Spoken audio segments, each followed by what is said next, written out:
Hello and welcome to our presentation. Within this video, we'll be analysing a clip from the popular television show Suits, and we'll be outlining whether theoretical hypotheses have occurred during a specific corporate change. Within this clip, the corporate change occurring is the proposed reassignment of the role of managing partner from Jessica Pearson to Daniel Hardman. In analysing the dynamics between the case's stakeholders, including unnamed partners within the firm, we've decided to take a narrower theoretical perspective to grant closer attention to the key actors involved in the organisational change, which will help offer a more comprehensive analysis of the implications of how power and communication are coordinated within the organisation. Suits is a fictional show based on reality, and when assessing the utility of this TV show as a source of corporate change, we must acknowledge that certain aspects of the show may be over-dramatised for entertainment purposes. But at the same time, the show gives realistic reactions, human dynamics, and power struggles from which we have based our analysis.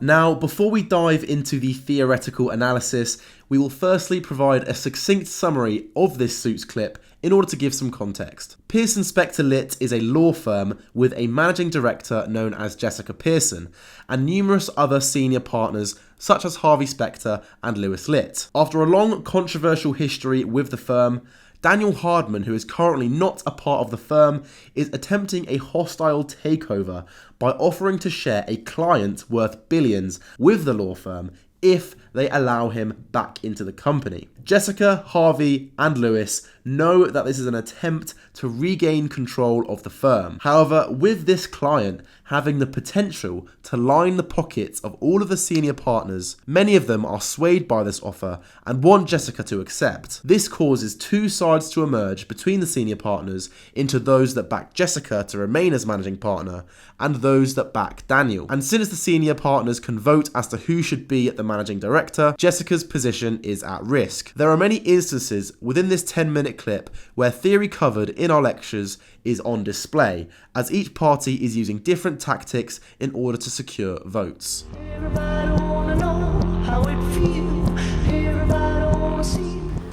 So the first theory that we will be applying to this case in Suits will be French and Raven's 5 forms of power. The 5 forms of power is a perspective that regards power as an individual property, a particular power that arises due to an individual's characteristics or situation, and which may be deemed formal or informal. The forms of power provide utility in initially making sense of a situation and mapping out what forms of power are in operation. The 5 forms of power are expert power, informational power, referent power, coercive power, and legitimate power. A 6th form of power was later added, informational power. We will first be focusing on informational power. Informational power is the 6th later added base of power and refers to the way information can mold how people think and behave. A new piece of information can reshape people's viewpoint and their subsequent behavior. So the application to the clip that we've showed you is that when in the boardroom scene, where votes are to be taken by the partners to decide on Jessica versus Daniel as managing partner, people in the room are initially very divided in opinion, with many teetering in the middle. Harvey enters the room with a piece of paper, a piece of core information, which molds freshly renewed opinions from the stakeholders in the room. The side of Jessica and Harvey relies so heavily in their game plan that they find this red smoking gun in the termination letter, as they are completely aware of the huge tipping of scales that this information could bring. The partners all end up voting for Jessica to stay as managing partner due to Jessica's increased informational power, amongst other factors discussed. So, an interesting point of consideration within the notion of informational power is looking at the verity of the source information given, and whether that affects people's viewpoints and subsequent behavior or actions. Typically, as seems to be a theme with Raven's forms of power, we once again return to the idea of power being perceptive, with informational power specifically focusing on actors' perception of the information given. Actors could be asking themselves questions all the way from, is this information reliable? Is the person who gave me the information reliable? To, do I even care about this information? Does this information change anything? An additional point of interest, Feldman actually summarizes informational power as the most transitory type of power. If one gives information away, then the power is given away. So this is a potential critique to the analysis in the sense that the information is given away, but we are arguing that the power is actually gained from showing this information. It's two different perspectives on the issue. Investigating further reading provides some astute insights into decision-making and considerations behind how a leader chooses to portray and use their power to achieve desired results within the firm.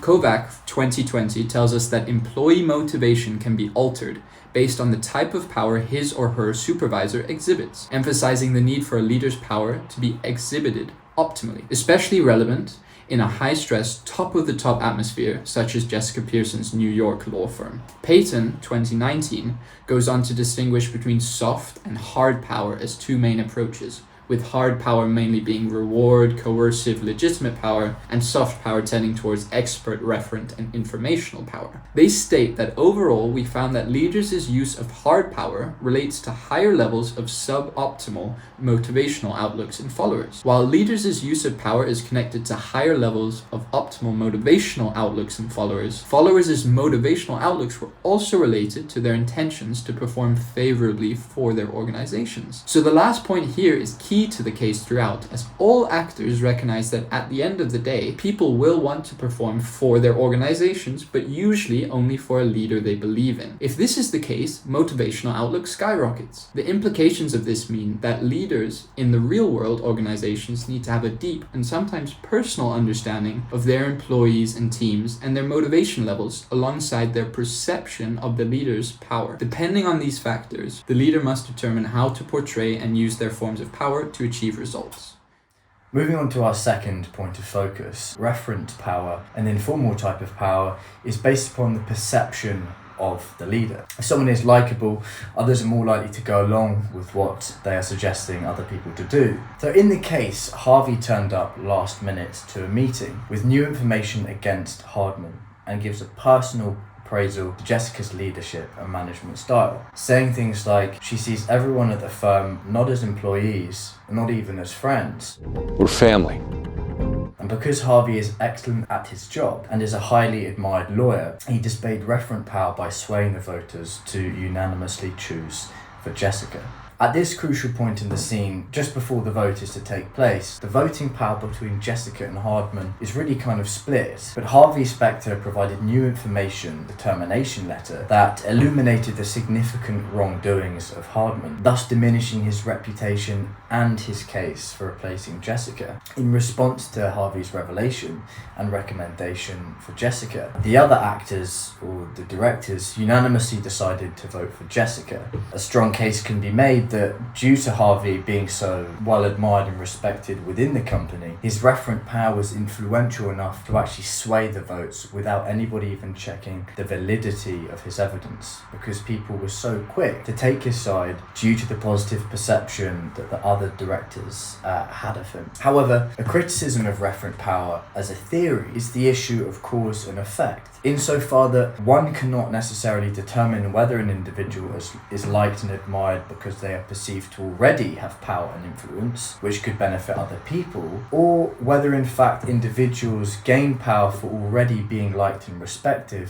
without ulterior motives being at play. There is, unfortunately, no means by which we can know which factor, i.e. power or likability, influences the other more. Drawing upon the literature, Kurdish et al. 1995 found that charisma and referent power are actually two empirically distinct concepts, and that charisma produces its own unique predictions of subordinate attitudes outside of referent power. For example, the author's findings suggest that when leaders demonstrate charismatic behaviours such as communicating a sense of vision, articulating a strong sense of a corporate mission, and showing enthusiasm for the future of the organisation, subordinate satisfaction with supervision should increase. Accordingly, one can infer that managers can work upon cultivating referent power from their employees, and managers can abandon any notion that one can either be liked or disliked in an organisational setting. Managers like Jessica can use charisma to build relationships with their subordinates, and in turn increase trust and faith for the firm management. This can subsequently reinforce any power bases, such as expert power, as more satisfied employees are less likely to challenge the status quo and the manager's judgment and their behaviours, and therefore less likely to call for a vote of no confidence.